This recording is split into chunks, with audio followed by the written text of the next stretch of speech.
Hello,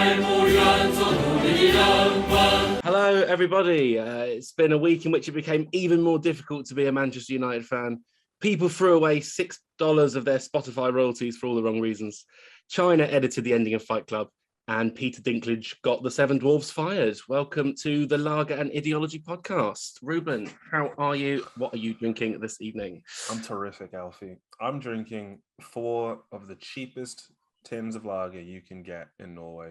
This costs you 22 krones for one of these, so about £6 something once you bought all 4. So that's not bad. It's not bad. Mine were more than that. It's just the Bada Öl, just beer. That's all it is from last week. Just beer, yeah. I've myself gone for quite posh, but I wanted to. I've got this German beer, Warsteiner, which yeah, I really like. But I really wanted to get Qingdao again, as I said last week, because one of the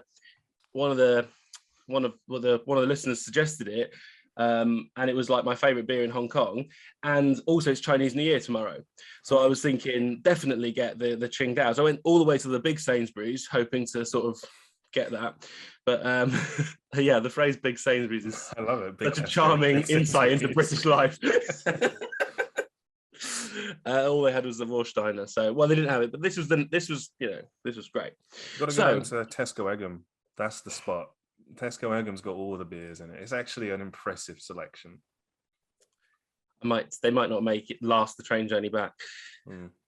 Before we get into our topics, quick thanks to the fans. The fans? We haven't got any fans. The few people watching this. The few people watching and listening to this. But I did want to mention that we're doing a really cool, that we're playing games on the Patreon. I don't want to like massively plug the Patreon. Only people who want to support the Patreon, which is £2, should do so. Well, but we're 4 beers in and we're playing games. You could give less, but you wouldn't have access to it. That's how Patreon works. Right? You can give any amount, but it's just like you're obligated to meet the thresholds that the creator says. Right. If you meet the threshold of £2 a month, you get to hear us drunkenly play a game once a week after we've drank our beers once a week, which is really a fun game. I'm not going to give too much away, but it's a good laugh. And then there was that, and that's it. I think we should get on with it. Oh, and the other thing that it grants is, depending on how much time I have in a week, you might get a day early access to the podcast. You might not. So I can't be more. It's interesting that people seem to be mostly listening to it with, well, about half with the video feed, but I prefer it without. But maybe people, do you think people just put it on in the background and go on other, you just say it's more audio? Probably. But then every now and then you'll just click in, have a look, see what we're doing. I don't know. Yeah. Anyway, yes, and thanks to the people who gave us some recommendations of what to talk about, which is coming soon in this. But first, we'll have our first beer and get on to our first topic, which is going to be quite a serious one, I suppose, and football related. It's transfer deadline today in the football world, which is a big day for fans as big as me. Unfortunately, I am a Man United fan, and now 2 out of 3 of our strikers are rapists after Mason Greenwood has been arrested today. So we're going to talk about that. I think I'm going to need quite a big swig of beer before I get into it. He's been arrested. I haven't been following the story other than when I listened to the audio. That was yesterday. That was yesterday, wasn't it? Yeah, I had a listen to the audio, and that was absolutely shocking, isn't it? Yeah, I mean, there was also a very bizarre quality to it. The way it was almost like natural for them to have to communicate in that way. Like she's used to him being like that. That was precisely going to be my point. So when I first saw the story, I saw the pictures, I thought, the first thing that came to mind was like Ryan Giggs, who's also currently on a charge of beating his girlfriend, because it looked like sort of domestic abuse. But then the audio, which I don't know, totally shocking, actually really, really concretely shows how it's completely sexual and absolutely a rape case. And I thought the same as you. The way her tone of voice was like, oh, Mason, come on, stop this. I've had enough of this sort of thing. Like as if it happens like every single day. So really quite. I did see someone make a really stupid take. I mean, you see lots of people doing that. We haven't heard his side yet. And it's like, you don't need to. There is no other side. Because no matter what his side is, Like, what it be? Oh, she provoked him to rape her. That's not a thing. There's such a thing as provocation in the law. That's not a thing in the I mean, UK. this So I don't know afternoon, what their argument could possibly. It's just stupid. well, that's interesting. I was chatting about this yesterday, and exactly saying, you know, just sort of hypothetically, if you were, what defense could they possibly make? Because all it's they could hard say is to like, imagine. Yeah. oh, it's a sex game. It's all a fetish. Yeah, That's right. the only And thing. she has. I was slightly concerned that might happen because this afternoon, apparently, she said that the reason they were leaked is because somebody had hacked her phone or used her phone, rather than that she had done those social media posts herself. Which I don't believe, but also I could see there like the grains of like a defense coming together, which claims that, you know, this was completely consensual between them. But you know, you can tell from the combination of images and audio that it isn't that, I think. Yeah.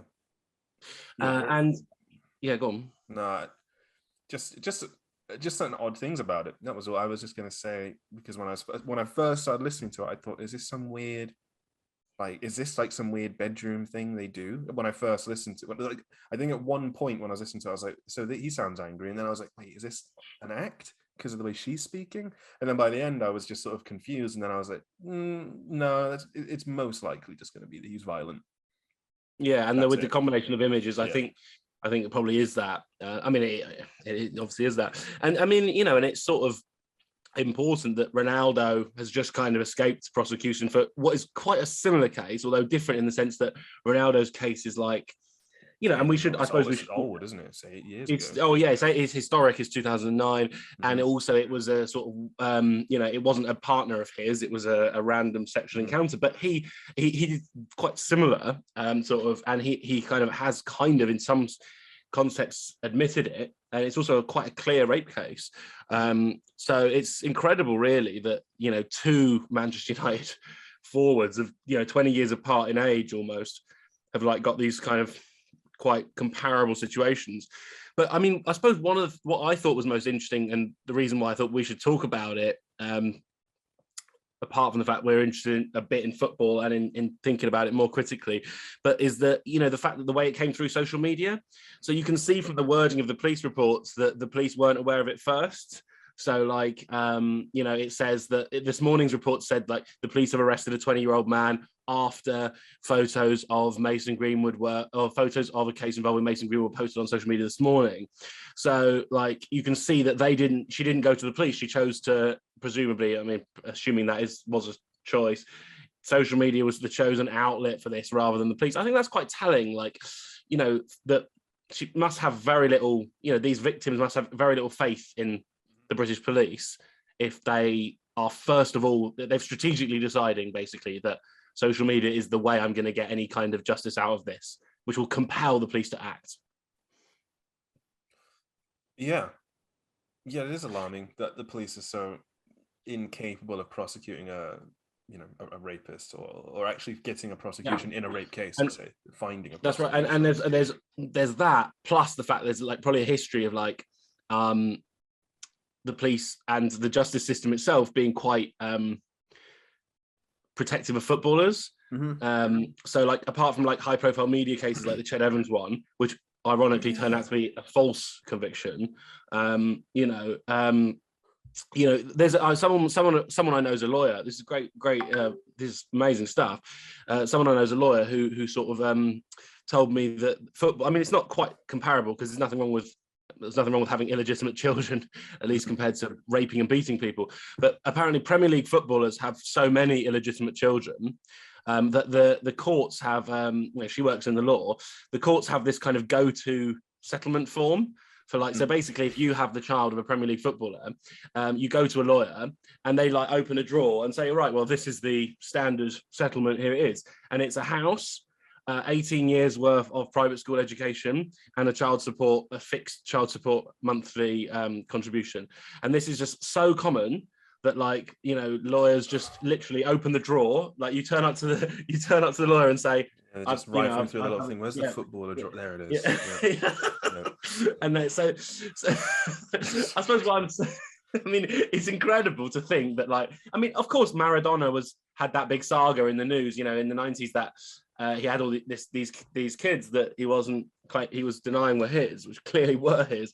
But then obviously from there, after that Maradona thing, the ranks of the police and justice system have closed around those footballers and provided ways, and all those, that agreement to get all that house and child support, you have to do the non-disclosure thing. And so, clearly there's a real history of the police and the justice system protecting and supporting rich footballers.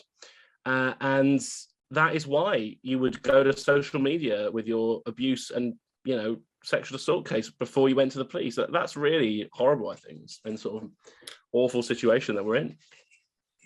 Yeah, I mean, my understanding of the police in the UK is that they do seem to be pretty much totally inept when it comes to finding a prosecution for that. And then I also understand that it's quite similar in Norway. In fact, I want to say that they seem to be even worse. It's either that or that just in Norway, people are more vocal about being disappointed that the police won't do anything or can't do anything.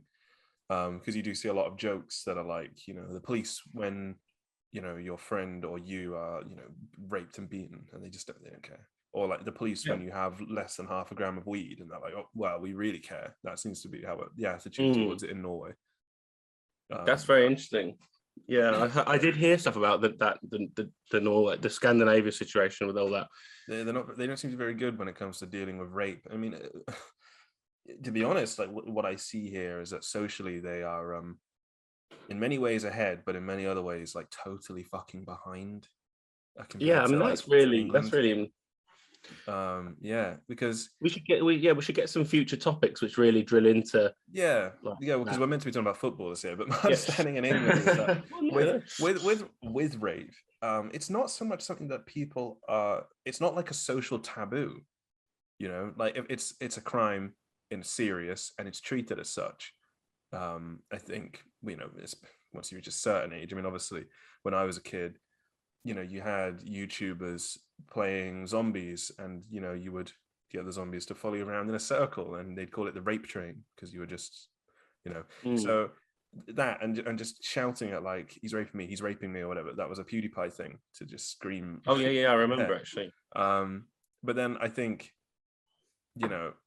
aside from like the very rare case, like people, I think it is probably treated seriously, but then that might just be me having been colored by my experiences with my friends in my peer group who are like not fucking imbeciles. So yeah, exactly. No, it's really it probably does relate to class demographics and all sorts of things like that, and so surely does the Greenwood story. I suppose one of the other thing I wanted to say, which is a little bit more sort of theoretical, I suppose, and about football and stuff. We talked before on the podcast about footballers getting political, Gary Neville and things like that.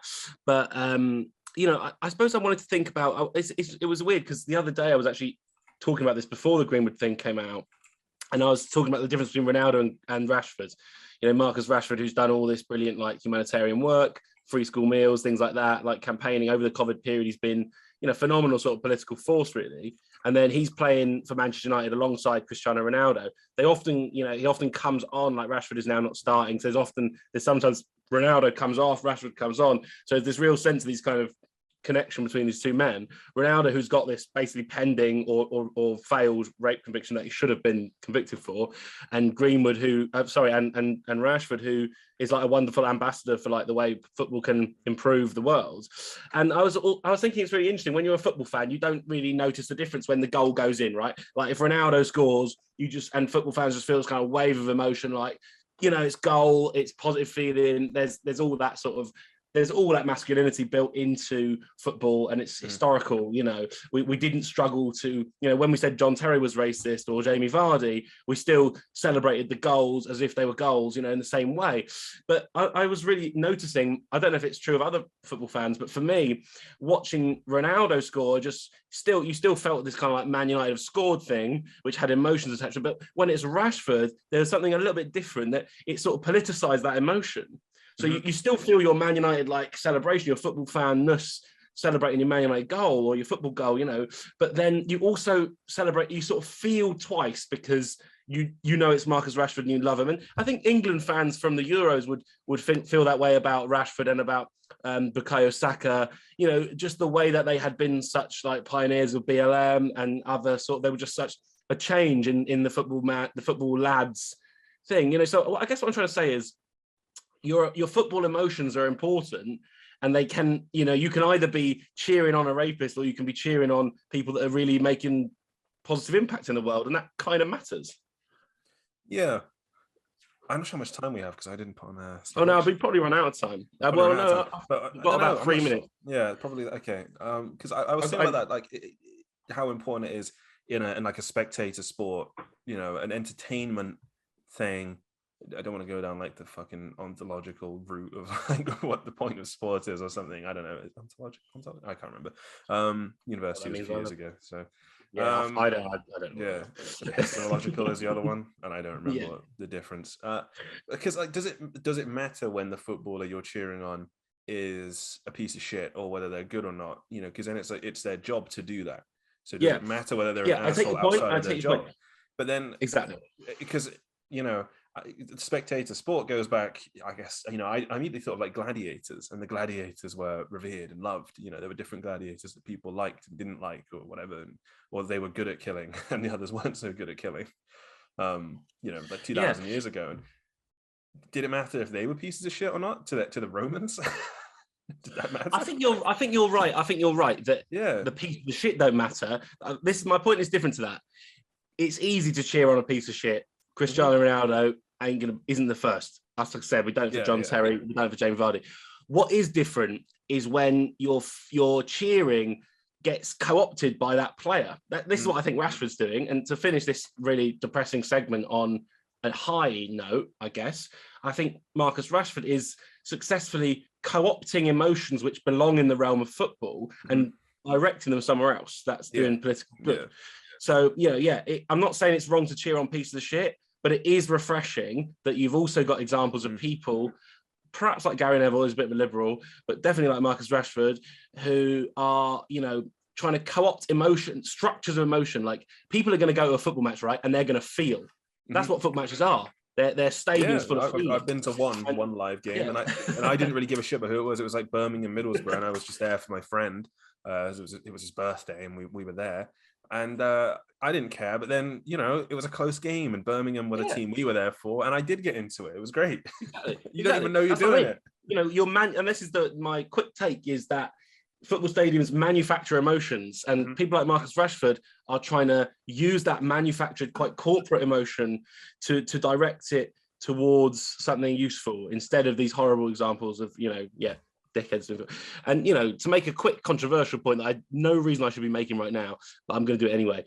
I think Michael Jackson was doing that with things like Earth Song and his kind of charity work. He was trying to like co-opt the emotions that are attached to pop music and direct them towards philanthropic agendas. Particularly him, because I guess he understood his own value as a pop guy, as a celebrity. I guess he was aware of his own status of celebrity.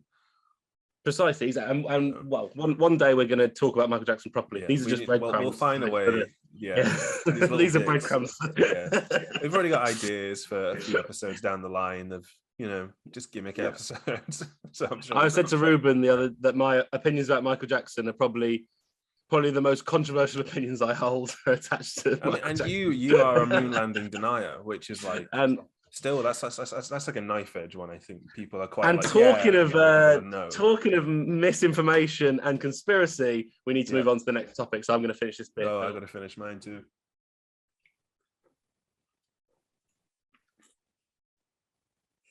One is that one? I feel every week I think this. I feel it's just cold. I just struggled with how cold that was then. Mine's. Oh my God. Every week I drink the first one, I think, bloody hell, it's only one. I already feel drunk. I feel all right. Like I said, I stacked up on food. I'm doing great. I didn't actually eat much. But anyway, listen, we're talking about. Hey, you're doing this one. You do this one. You're 2 and 4, aren't you? Yep. Let's start the timer. Start the timer. Our second subject was I'm really bright because I've got the document open again. Second beer. The second subject was about kind of a follow-on, I think, from something we talked about last week a bit. But Spotify has, since Neil Young made his points, lost. Points. Made his demand, has lost it. I saw a figure of $4 billion in market value, but then I saw another figure that was $2 billion in market value. So somewhere between 2 and 4. I'm not sure where it stands right now. Um, and I did see some takes here and there. Well, let's have them. People. Well, I saw somebody digging into Neil Young because it was like he sold his entire catalog of music to some like former like farmer bros. Basically, he sold it to a company that is managed by some dudes that used to manage like a pharmaceutical company. So why can he make a point of anything? Yeah. When you said farmer bros, I was thinking of like sort of, I don't No. know, like Johnny Cash's upbringing or something. Just like No. farming the land. Farmers in pharmaceutical. The wrong kind of farmers, everybody. The Wrong kind of Lager and farmers, Ideology yeah. podcast is fully behind the We farming. stand with with British farmers. red tractor farm thing. We stand with farmers, but not farmers. No. Yeah. So I guess you had some things to say, and I guess Joe Rogan comes into it inevitably, and you want to talk a bit about cancel culture. Yeah, I do. I mean, I find this situation, the Twitter hashtag delete Spotify, and let me preface this by saying some people that I really respect have decided to do this, to cancel Spotify, delete their memberships or whatever. And you know, I have a certain degree of respect for those. And by the way, listeners can find us on Spotify, and we aren't going to remove our content. Not that would have a grain of effect, but my point is, yeah, I do want to talk about how this is to do with cancel culture. I find it, you know, and we're both interested, Ruben, in platform capitalism. Let's say the way in which the gig economy works, and that people's labor is exploited by lean platforms. They're often called lean platforms. Are things like Airbnb, where basically there isn't actually a workforce there. It's a lean platform. It's sort of in the sense of, you know, a lean steak hasn't got any fat on it. It's a platform without many workers that derives profit just by connecting consumers with each other. Yeah, exactly. Yeah, and you know, so Spotify is absolutely part of this really, really exploitative industry, and so too is YouTube, where you're likely listening to this. You know, there's this big history and this serious stuff. It's, you know, people don't massively care, generally speaking, but it's serious stuff. There's enormous exploitation of labor.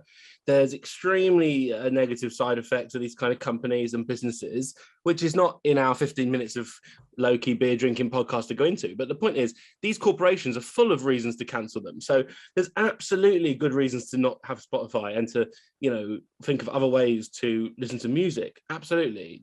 But one of them is not the fact that Joe Rogan's on it. That is bullshit. And yeah, I absolutely think we should have free speech and we shouldn't be cancelling people on the right. Look, isn't Joe Rogan the most successful podcast or something? Yeah, it is, definitely. Do you listen to it? No, I've listened to 2 episodes of it, and I don't know if I finished them, but I listened to one where he had Jordan Peterson on, because I was just, my friend said, just have a listen to it, because I didn't really know much about the guy at the time. I think that was my introduction to him, possibly, or one of. To Jordan. To Jordan Peterson, yeah. Well, I guess, and Joe Rogan, because I knew who Joe Rogan was, but I didn't listen to him, and I still haven't. And another one with some other guy that I don't remember. I don't remember what it was. But no, I'm not like a Joe Rogan listener. Like, even if somebody I like goes on it, and I think, oh, I could listen to them, I just think, but I don't really care for Joe Rogan's format. So it's kind of right. And you know, I'm not either. So I should say all these comments come qualified by, you know, I have doubts that he's a fascist enemy of the state. I don't think he is. I had a look today. We tweeted out saying what episodes should we listen to get the sort of worst of Joe Rogan. Some of you guys that listen mentioned the Peterson ones and some other of the right wing people that he'd had on. I listened to a couple of those, and I also noticed on his channel that he'd had some people I like on, like Edward Snowden, who's part of your game, Ruben, later. So there's a little breadcrumb for you. Oh, okay. You know, and I listened to the Snowden one. I really liked it. And, you know, I think that, you know, yeah, look, Rogan's right wing. Does not hold views I would be interested in having. I also don't find him compelling or interesting or convincing as somebody, you know, but do I think he should be cancelled? Absolutely not. Like, I just do not understand that. Cancelling is real, though, because I'm looking at tweets here and I saw something like, you do know Spotify is going to fire Rogan, right? We can all laugh at Neil Young and have our fun now, but we're going to lose another one. We are surrounded by vicious monsters and pathetic cowards. That's who runs this country now. Start hitting back. And again, this But is another. I almost agree with that. I know that that person is likely a racist right-wing American, Well, but I I was going to almost say agree with it that is an feeling. American who's on the right. In his bio, he has anti-communist, which is such a like. Yeah, right. And There are as like somebody who's four a, communists in this world right now. You know, like I don't. I have a problem with the yeah, right. Chinese or something. Shit, I don't know. Well, I actually, I actually consider myself kind of communist, so unsubscribe here.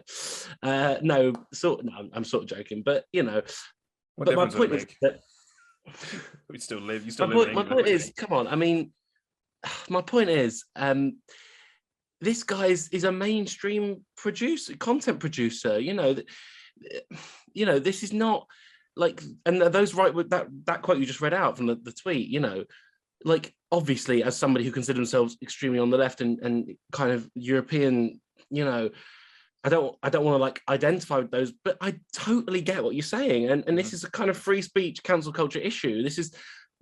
It is absolutely frustrating. It's so stupid. You don't win the culture war by like doing it that way. You know, you want to win hearts and minds. You want to change what people think. You don't try and cancel Joe Rogan. You can't cancel Joe Rogan in the same way you can't cancel Kanye West. You can't. Well, He's one of those. You can't cancel Joe Rogan. And this is not. I mean, if Spotify dropped, this is what happened. Like Joe Rogan's popularity is currently skyrocketing because of this. And even if Spotify cancel Joe Rogan, which I hope they don't, because nonsense. You know that he's not gonna make him poor. He's still boosted by this. He'll just go on another platform, and it might be a right-wing platform. You know, this is exactly what happens. Then you start seeing people going over to places like if let's say, for example, you can imagine a situation where Spotify and the other mainstream podcast providers cancel Joe Rogan. What's going to happen? He's going to be on Breitbart or something like that. He's going to be saying much more extreme things. He's not going to be interviewing interesting people like Edward Snowden anymore. He's going to be talking, you know, hyperbolic. You know, this is where everyone, and especially the left, get it wrong. Pushing out people who are just part of discourse. And the fact he's got all those followers, all those listeners, you know, it shows that appetite is there. That, you know, that's there. You know, it's very frustrating for me. I think that we're really fucking up here. You know, and this kind of campaign against Spotify for all the wrong reasons. Like I said at the beginning, there's every reason not to want to be exploited by these lean platforms, these capitalist platforms that really screw workers and screw us and harvest data and do all sorts of really dystopian mad shit that we've talked about in other episodes, everybody. But the fact that Joe Rogan's on it is not the reason for all these people, Taylor Swift and everything, to come out and finally have a backbone. You've got no backbone. You've sold out. Well, this is not the time. The other thing is, what does it really accomplish? Because like you said, I mean, Joe Rogan is an immensely valuable asset, like to have on your platform, because he's got his whole deal with Spotify. Another one would just pick him up and be like, yeah, we'd rather just have you then, because we don't give a shit. You know, you could make us money. That's all it really comes down to anyway.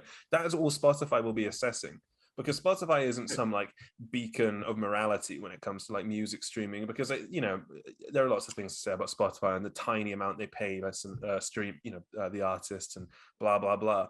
But Joe Rogan, like, they're not going to get rid of him because he makes loads of money for them and they sign a deal with him. They don't care. I think you made two great points there I hadn't thought of. I mean, one I hadn't. You know, the fact obviously you can't cancel someone. I agree with that. There is no cancel. There is no cancel. In fact, usually a cancellation attempt has a boostering function on that person. So, you know, it just polarizes people and increases the popularity of the person you're trying to cancel. So, but second point you made, I think it's really important, that these platforms, entrusting them with your morality, it's a little bit like, you know how Facebook had that real news checker, where it would be like The Guardian, tick, it's real news.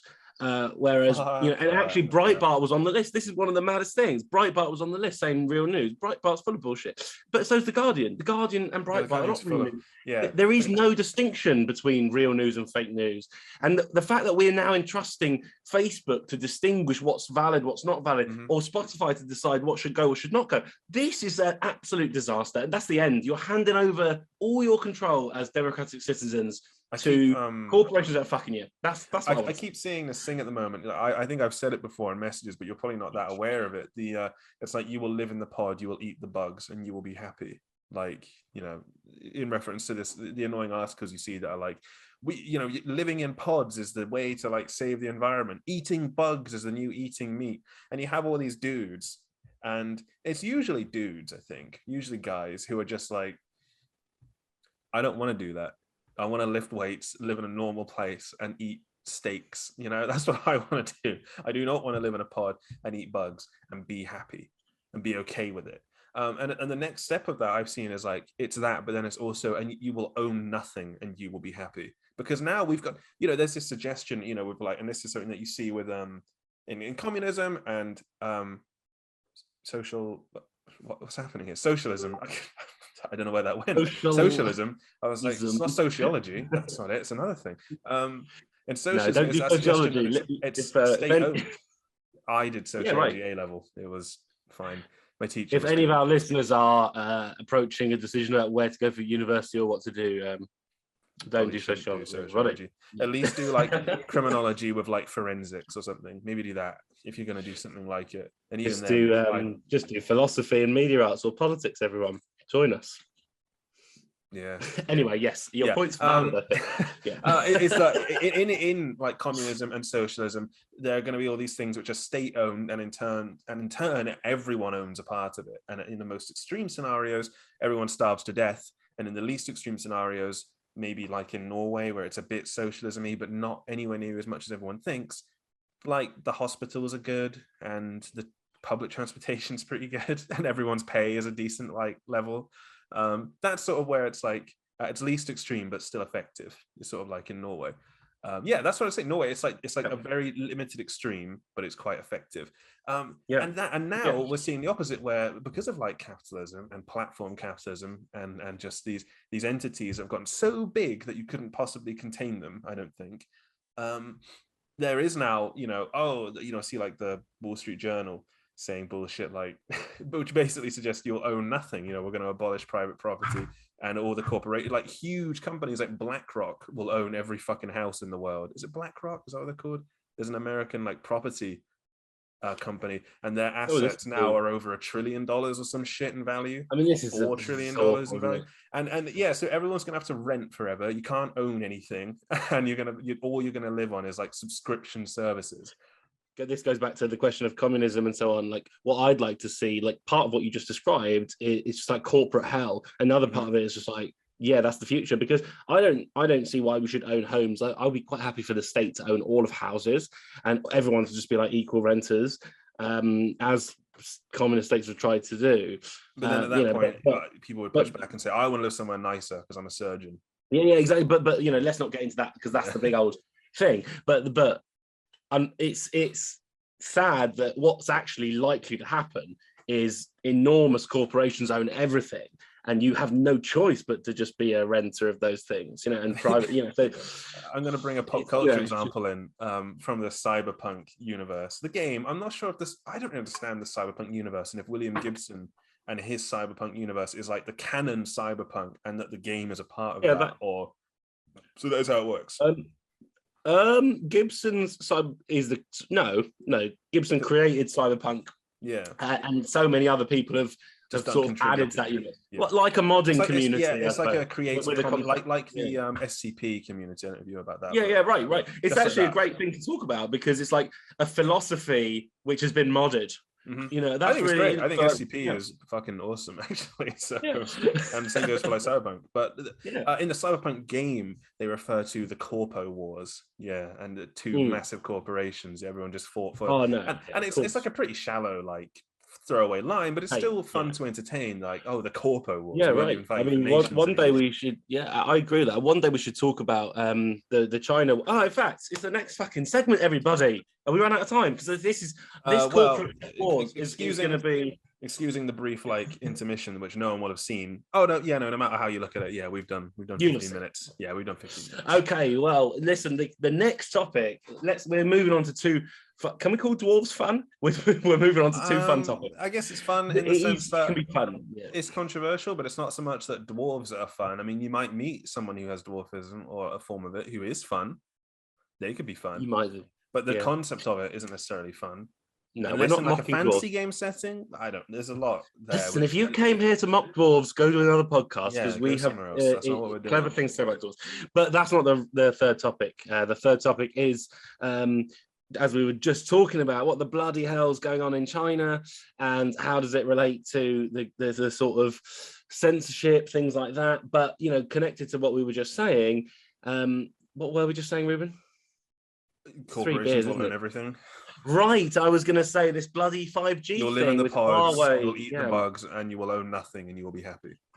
Mm. I'm being radicalized onto this bizarre. We're not. There's no such thing as left or right anymore. There's a new dimension. You know, you've got like the political compass, and it's like, you know, horizontal, vertical. We need depth now. There's a new one, and we're doing that one. We're on the Z-axis. Fuck everybody else. I agree with that, but I think we shouldn't complicate things. The political. But no, listen. I was about to say a political dube. We do need a dube. A dube. Listeners should, go to the last episode and buy a dube.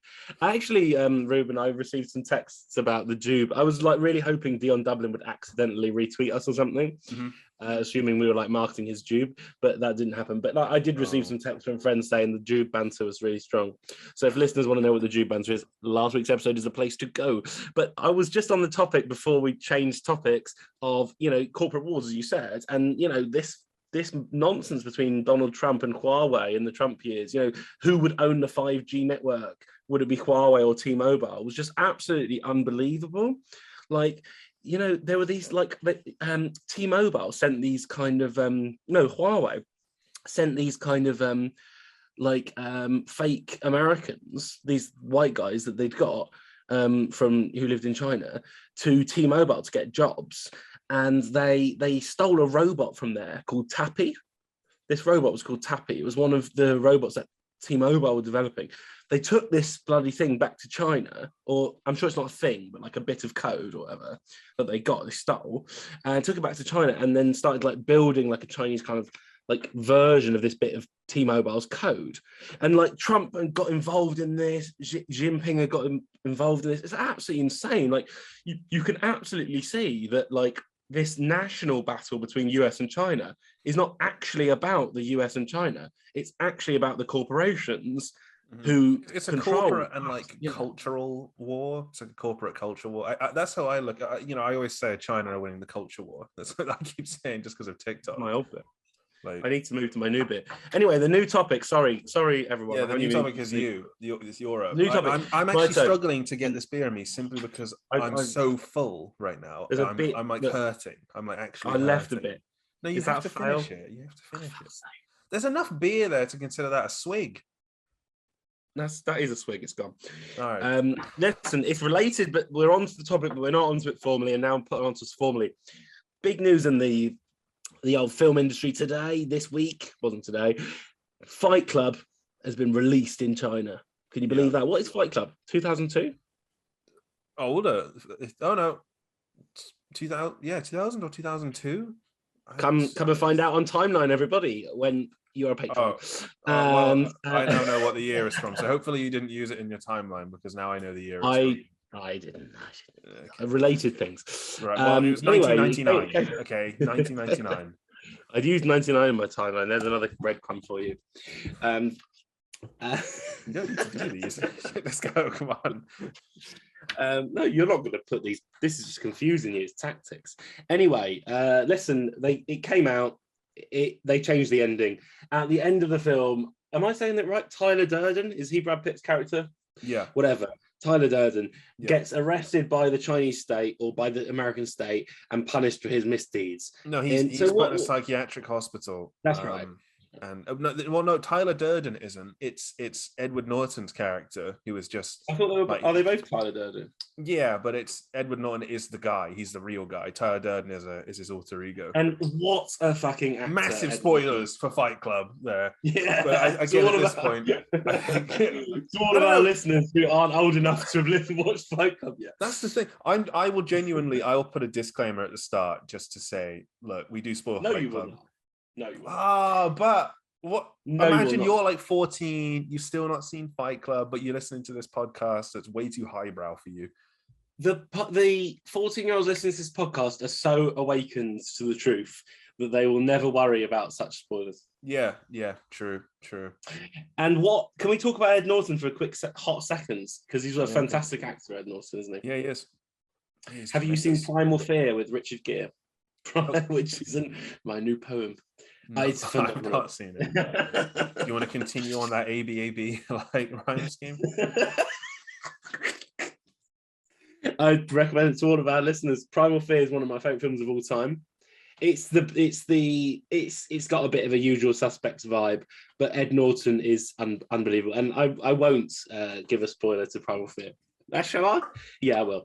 I've not Ed seen Norton, it. All right, then, fine. We'll talk about it next week. I'll watch next week, everybody. Come back. Ed Norton in Primal Fear. We will talk about the plot next week, but it's a phenomenal movie and one of the most formative in my life, actually. So what we're talking about? Oh yeah, the Chinese ending. Yeah. So they've done this. Yeah, and basically, I suppose the point I want to make, Ruben, is a pretty simple one.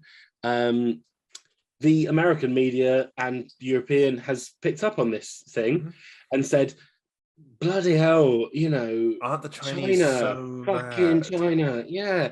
But aren't they mad? The author of the book rightfully pointed out that his books have been heavily... Can you, before you carry on, I'd like you to pronounce the name of the author of the book, please. I don't remember I have to look. Hold on.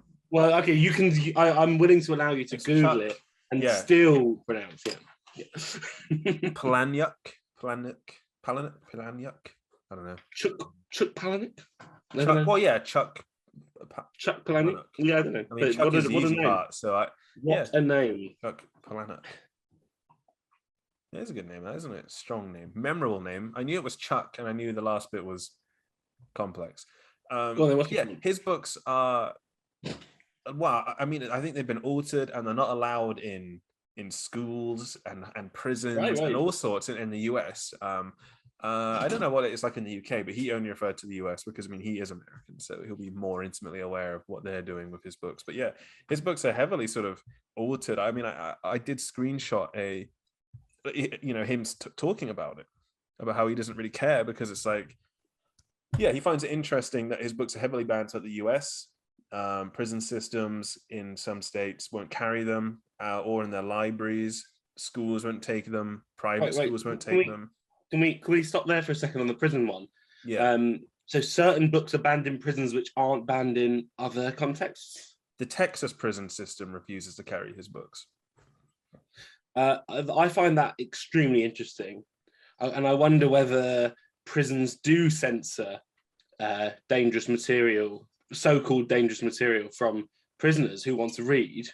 I can't quite remember what it's like in the UK because I actually do have an understanding of it. I know that.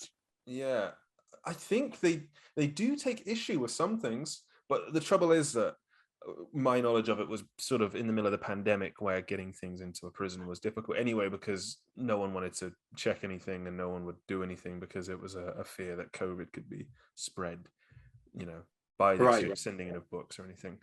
But interesting, though. I mean, it's something to flag. I didn't go to prison. Just for reference, listeners, I didn't go to prison. Ruben hasn't been in prison, everybody, and neither have I yet. Yeah. So, yeah. But Mason Greenwood has. Quite right. Yeah. But my point there, just by interrupting you, was, we'll come on to Chuck Palahniuk or whatever he is.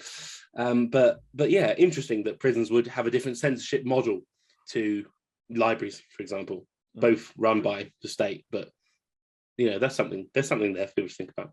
And I totally agree with what you're saying about the author. The author's coming out saying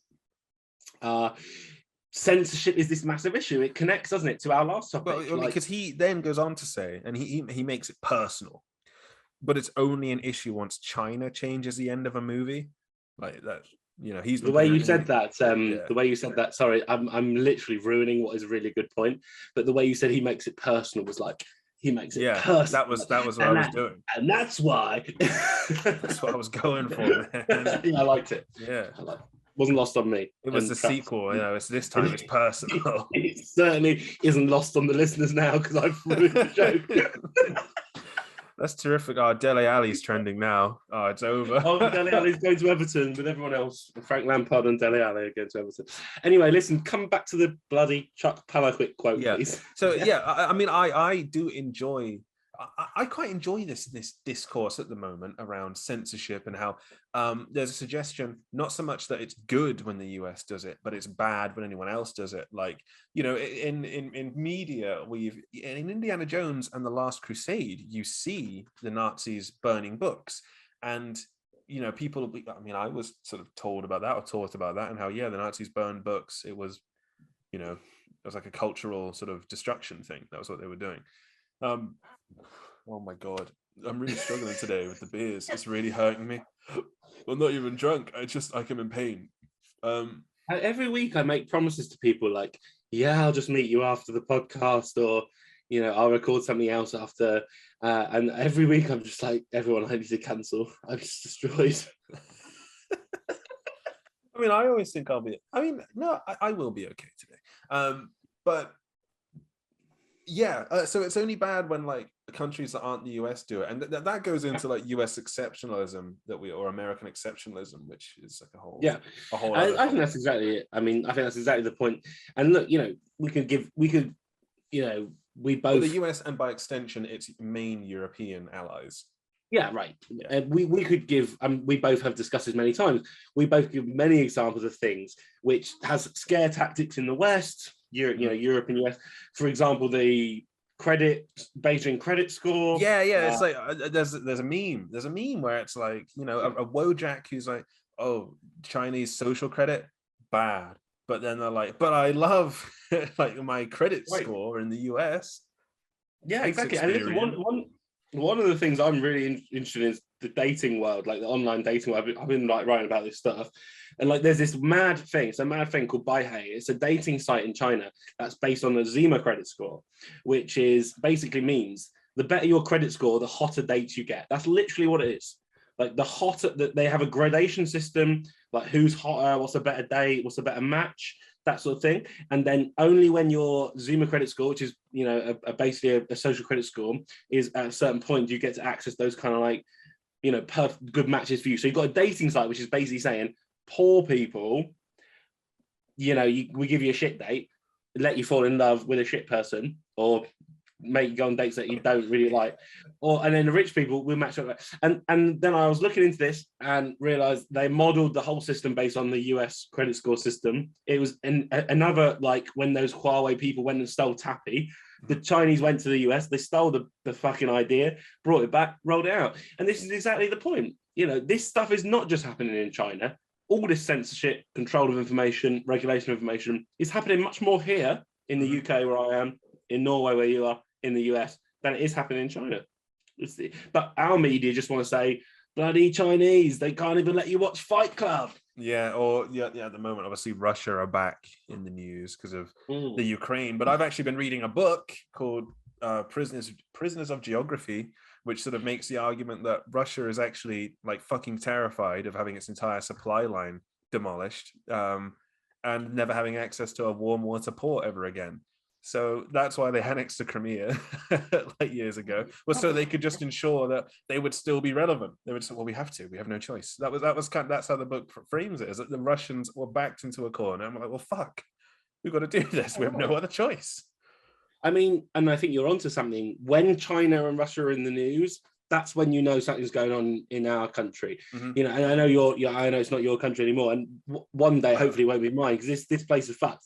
But you know, that's what I've been saying. I've been saying it for years. That place is fucked. You may as well just go somewhere else. Jesus. Yeah, but when you see China, Russia in your headlines, that's when you know some shit's going on in this country. I can see you in the south of France, kind of like the ending of The Dark Knight Rises, and Alfred sees a fucking Batman and goes like, I only like we must have run out of time for this, have we? No, because we talked about nothing. I think we're good. So let me check the timer. No, we're good. We got like a whole another 8 minutes on this. No, we haven't. It's full. Right, well, we're going along on this. No, because you didn't start the topic for ages. So but that still counts, mate. That should eat into the time. Okay, then you've got 4 minutes. Fuck it. Right, 4 minutes. Yeah, no. When there's preamble, it still counts. But no, I was going to say something good. No, I wasn't. It was crap. I would never live in the countryside, mate. South of France, not for me. I do like sun, but I like cities. Oh, you want to live in like Prague or something, maybe? biggest city you got. I loved it. I've only lived in my life in London. I've lived in Manchester. I thought it was too small. I lived in London, where I live now. I like it a lot. I've lived in Hong Kong. I love it. You know, I would go. I would Oslo go to is not for you then. Oslo is definitely big not for old you metropolis. because it can't be much bigger than Trondheim, and Trondheim is small. So you want to get yourself into maybe somewhere in Sweden instead of Norway if you want to do Scandinavia. And even then, maybe fuck it, Moscow. Off you go. I don't think I'm going Go to live in Moscow. No. Yeah, Moscow would be all right. Yeah, suits you. So we've still got time to talk about China. That's good. So I have more to say about it. Well, good. Carry on then. Fuck. Fucking carry on then. Christ. Well, I suppose what I'd like to come back to is this question of Fight Club. And you know, is it actually a problem? You know, and do this is what I want to say. Do we really think the Chinese population are fools? Because, you know, come on, have you seen they probably don't give a shit in the same way we don't give a shit because they know. Oh, right, they know. They don't give a shit in the same way we don't give a shit when, you know, when it's like apathy. You know, they'll be apathetic to it. They know, but they're like, what can I do? Whatever. Yeah, right. And sorry, I didn't mean to talk over you there. But like, have you seen the way in which they edited it? The Fight Club thing. They didn't get actors or anything to change I've seen literally that it's just black and they haven't text what happened. Yeah, it's a black screen with some white text saying. I don't know when the movie ends, though. I don't know when they decide to end the movie. No, that I don't know too, and that's a good point. But I suppose what I'm saying is nobody is fooled in China. And you know, when I was in China, I was at Hangzhou in East China for some months, like doing a job there, and a lot of people said to me, "Oh, you can't even go on Facebook." And every single person can go on Facebook and does, like everybody does. And it's one of these things that, you know, when you're not in China, you think, well, these people are just being, you know, they think of it a bit like they think about North Koreans. Like, you know, in North Korea, I think there probably is quite significant propaganda going on, which manipulates the way people live and feel, right? That is not happening in China, just to be absolutely clear. Well, everyone in China on every website they want. We both know Chinese people at university. I was lectured by Chinese people and met Chinese people, and they're just people as well. They just happen to be Chinese. Are you saying North Koreans aren't people? Oh, I hadn't gone on to that yet. North Koreans are beaten down, sad people, probably. Yeah, no, but your point's absolutely right. I mean, you know, Chinese people are completely normal, and you know they can access whatever they want, and so they will not watch the Fight Club and suddenly be like, "Oh my god, I'm convinced by this alternate ending." They will know exactly what's happened. There is not one Chinese person who can read, because obviously literacy, rural China is an issue. And this is only for people who, there is not one person who sees that black screen with the white writing on it and actually feels fooled. It is just gestural. I think the word for it is gestural. You know, and it's provocative by Chinese culture to do that. You know, we are the morons here, not them. This is my main. Is that what it's all for? Is they are winning the culture war? They know they're doing it because they know they're poisoning the perception of China and instilling fear instead of anything else. When it's all a part of some huge brain plan to make everyone insular and stupid. Yes, and then China knows that it will somehow secretly dominate everybody. I don't know. But yes, that is more. What you just said is more true than the way in which Europe and the US have consumed this story. We are the idiots here who are laughing at China for censoring things. Not one Chinese person is fooled by that. We are the ones being fooled. And that, I think, is the end of that topic. I think it is. But before we move on to beer 4 and segment 4, I really need to take a piss. So, well, it's on your head. That's fine. It only takes me a moment to do a nice little default transition. Right.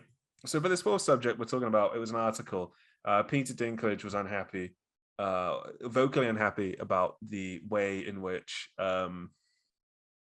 Disney was treating some Snow White and the Seven Dwarfs. Yeah, right. Like kind of fucking not reboot because it's a timeless story at this point. But you know what I mean. Or a rehash of it, I guess. Right. Yeah. So yeah, I mean, I thought this topic was good, and you know, obviously our 4th topic is meant to be a silly and spicy. So we should apologise for putting the dwarves in fourth place. But the real fun happens on the Patreon, obviously, everyone. So go there for the naughty stuff. But, you know, yeah, I thought this was a good topic because basically Disney were going to do a Snow White and the Seven Dwarfs live. It wasn't a reboot, it was a live show. Oh, okay. Yeah. So, and then Dinklage, you know, of Game of Thrones, you know, phenomenal actor of Game of Thrones fame, you know, sort of said, this is absolute nonsense. They shouldn't be laughing at dwarfs on stage. And, you know, Corona Stammel, you know, she's another well-known dwarfism. Wait, is that right? She's a small actor. I'm not worried about whether I get the description right. She also wrote in The Guardian saying that, you know, this was a terrible, terrible idea. You know, they should never do this kind of live dwarf thing. Now, initially, this just seemed like a no-brainer initially. Like, obviously, you know, if some people who have dwarfism are saying, let's not get the dwarfs running around on stage in the West End, fair enough. You know, they probably. But I thought about it a bit more, and I thought something's not right here, because you've got probably the two out of, should we say, three? Who's the guy who plays Mini-Me in Austin Powers? He's very good, isn't he? And then you've got, or four. Should we say four? I'd also. There's also obviously there's him, and there's what, Vern Troyer, who's dead. Yeah, right. Yeah. And then you've got Warwick Davis, and then, you know, probably after that, Peter Dinklage, Kieran Stammel. You know, these are probably your sort of four most prominent, you know, actors with dwarfism. Anyway, 2 out of 4 of those are saying scrap this production of Snow White and the Seven Dwarfs live.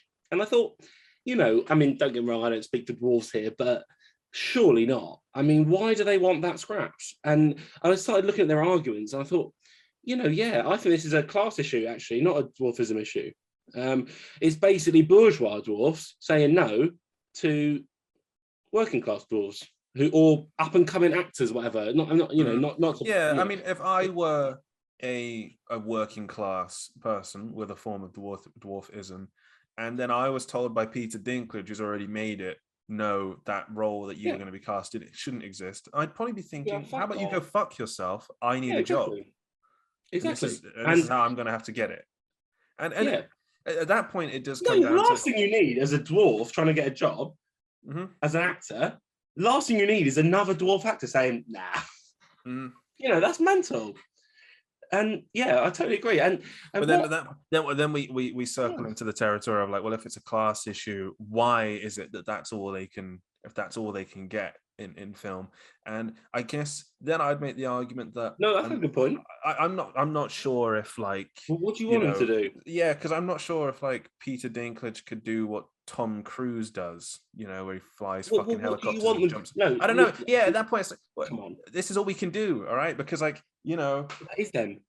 Yeah, I mean, it's all very complicated because in the last 24 hours, the Halo TV show got fucking like a trailer, and it looks shit. It looks terrible, and it doesn't follow the lore of Halo. It's like a separate story because they knew that the game fans would get upset.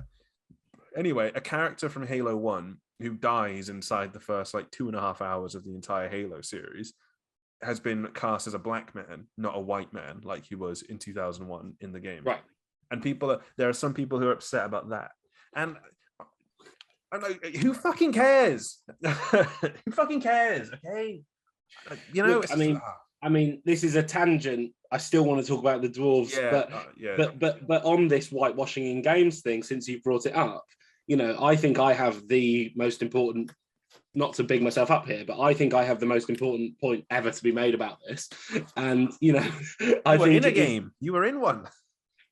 I have been in Watch Dogs Legion. It's a terrible game. Listeners should not be tempted to purchase the game. Play it. But if you have accidentally purchased Watch Dogs Legion, get in a car, turn the radio station to, I think it's Channel 3, the talk station, and you're going to hear me saying a lot of shit that I'm saying right now. Anyway, my point about the whitewashing in games is really simple. It is unbelievable that people completely accept witchcraft, magic, beheadings, you know, in video games, and then say the medieval period didn't have black people in, so let's not have black people in, but let's have magic. but not blacks. That is a joke. That is Yeah. unbelievable. If you were making a medieval period piece that was purely, this is pure medieval, it's a medieval drama purely based on reality, and it was in Europe, you might have one black character show up because people were traveling. People did travel back then, but you're not going to have, so that's fine. But the moment there are dragons involved, it's like, niggers are going to be there too. Okay, we're going to be there as well. All right. Can you say it? Yeah, you can say that on YouTube. We're not getting banned. You can say what you like, mate. I can say what I like. Yeah, I won't say that. I'm not black. But absolutely, the point is spot on. Like, if you really want to make a game which is realistic medievalism, fine. If you've got very few black characters, no problem. If your game's got dragons, wizards, witches, what the fuck? You cannot then say historical context is the reason why there are no black people in this game. That is nonsense. Yeah, and then in the context of this Halo TV show, it's Captain Keyes. For anyone who knows Halo, Captain Keyes is white in the fucking game, and he's black in the TV show. But then the TV show is of a separate canon to the game anyway. So who the fuck cares? It's just like saying it's a parallel universe where nearly everything was the same but a bit different. And at that point, it's just like, you're just a dick. You're just a dick. Why are you caught up on this? Get some bitches. Go outside, get some bitches, because you're a dick. That's what I'm saying. I mean, I totally agree with that. But and to connect this in a sense to this dwarf issue, because I think we are right to at least instinctively think about this in relation to people's hostility towards black actors and black characters with the dwarf thing. Although obviously there's some key differences, but when I started reading really closely, like, this is the topic actually that I researched the most for this week's talk, because I felt like it was controversial and, okay, it's funny in a sense, it's to do with some related to comedy and so on, but it's a serious topic. And it is weird and wrong that dwarfs are usually in comedy shows, even perhaps with slapstick roles. That seems to be what they're used for. And it is that. And I thought that I read Karuna Stammel's article and Dinklage's views, and I thought I do understand actually why idealistic. Why you're saying that this will dissolve into comedy. Like, there's going to be 7 small people running around, and some of the audience is going to find that funny. And part of the Disney franchise is to make that funny, and so that's fine. But then, I think, are they laughing because they're dwarves, or are they? Is it something? Is it because if it was people that were bigger or something, would it be less funny? I guess there's so many subjective qualities you're having to assess. Who do you want to play that? I mean, anyway, my point is this, and I think it's a good one. Please say in the chat if it's shit. They are assuming that the dwarves are going to be worse actors than them. Mm-hmm. Like, I reckon Peter Dinklage and Karuna Stammel, if they thought that they were the dwarves, I reckon they would think, I'm confident I can deliver this in a really interesting way. That delivers us away from ridicule. Exactly. But because it's like a Disney thing, whatever, they're just assuming that these working class dwarves that run around, these not established actors, are not going to be like as strong. Or, if these 7 dwarves that are cast in the Disney production, which is a major, massive finance production, which you would hope that they would be cast well. If these 7 dwarves are brilliant actors, this could be, revolutionary in reimagining what a dwarf is seen to be, or whatever, and what, they both pointed out that they would not be treated as humans, but just as, matters of laughing objects of smallness. Like, I think not necessarily, like, if they were good actors, they'd be great. It'd be great. And my point is, these actors, these bourgeois actors with millions of pounds, just think that it will, they would be better at it than the people who are doing it. And they shouldn't have cancelled 7 dwarves' jobs, or 14 if you count their understudies. Mm-hmm. I'm 6'3", so I probably should not weigh in. I mean, that's what I think I am. And I've been thinking a lot about my height today, because I think I'm 6'3", but then I've stood next to people who say they're 6'3", and they say and they're a bit taller than me, and I'm like, well, you're not 6'3" because I saw I've measured myself and I am 6'3", so you must be taller than that. But then, well, I mean, I probably am a bit taller than that.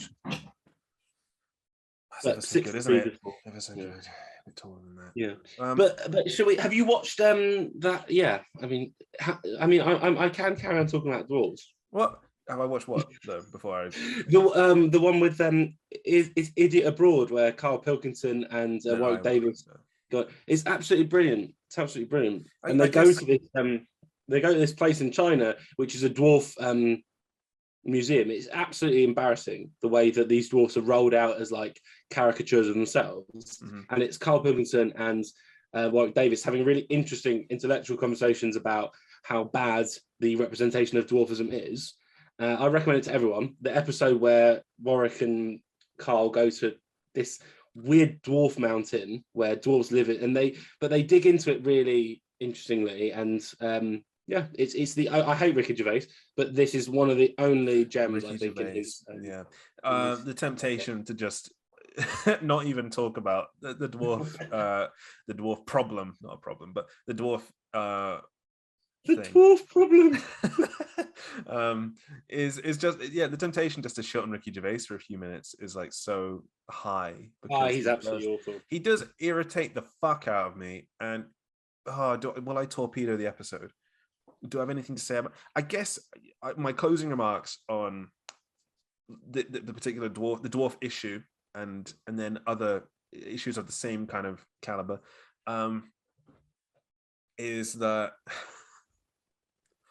I don't like when people of a higher status or class in that minority group speak for the whole group. How about you shut the fuck up? Okay, how about that? Because the likelihood is you're just doing harm, and I feel like at that point you're totally out of touch with the rest of people. Because I don't know. I mean, I guess if I don't like it when people get upset that like Jacob fucking Captain Keyes in the Halo TV show that's shit anyway, or will be shit, is recast as a black man. You know, I'm like, who fucking cares? But then I understood with The Witcher when people weren't happy about the idea that Ciri would be played by a black person, because it was like, well, but why? It doesn't even make sense for the rest of the character. Right. No, I think that's because right. I think the parents are white. The empire they're from is going to be represented by white people. Why the fuck would she be black? That seems to be where, you know, that's the logical sort of, you know, argument I can make. I think if I can be bold enough to draw a conclusion of what you're saying, it's that the way these things are handled are so shit. Yeah. Like, obviously, we need to address the issue of, you know, representation of black characters in games and in spaces like that. Obviously, the question of dwarfism and whether and how to deploy those things is complicated. But the way they are being treated and handled is just absolutely unthoughtful and dry. And, you know, I think that's our conclusion. Actors, you know, American actors have too much to say. Yeah. American actors have so much to say. How about you shut the fuck up? Agreed. You're an American and you're an actor. Shut the fuck up. Allow that, guys. So yeah, I mean, before we close this episode, which I think has been good, it's been a strange one in the sense that I thought we dealt with 4 quite serious topics, and that makes your drunkenness a little bit more different, I think. What do you think? I mean, I've had the 4 beers, except for this bit, but like I feel less buoyant. But like we had a really thoughtful, you know, when you have a few beers in the pub with your friend and sort of accidentally get into some real stuff. I feel like that more, less silly. But we will have to switch into our silly mode for the game we're going to play, and we will. So patrons, join us over there. I would also like to ask YouTube listeners to decide whether I should cut my hair or not, if that's okay. I'm going to go with what, if anyone says I should or shouldn't, I'm going to go with what they said. You're going to get yourself a nice fade. It's either completely short or grow it for another 6 months. So God. whoever comments first about that, I'm just going to follow that advice. So next week I'll put it back in like a really short like ponytail thing, like Big Boss does in Metal Gear Solid 5. kind of Yeah, suits yeah, I him. like But that. That's a nice. he's grizzled and like he looks, Yeah. in No, a I way that don't you're look kind of like not. Yeah, you look like a yeah. Pokemon fan, which you are. So, Which I am. You can see the Pikachu just yeah, over so, there. bit soft, really. Yeah. Bit too soft, but I honestly will. The first person who comments on whether I should cut my hair short or leave it long for 6 months, I will follow their instructions. Other than that, thank you very much for listening. Next week, tweet us, comments, what we should talk about, and we will. Ruben. Yeah, and the Patreon content this week isn't free like last week. And I'm trying to think what else there is to say It's before good we though. I end mean, this. the we're playing a game that we're calling the Lager and Ideology Timeline. And Ruben, I can tell you this: your clues are bloody fun. Yeah. Right. So £2 for a month. It's like 50p for every 20 minutes. Right. And basically. somebody actually yesterday joined and left on the same day. So maybe if people don't actually want to give us £2, you could just do that. You could just join. You could just join, have a listen, look, think, and leave. Yeah. No, I don't really give a fuck. You can do what you want. No, we don't care. We don't care. All right. See you over there. Yeah. We'll see you. That was good. That was very good. Yeah.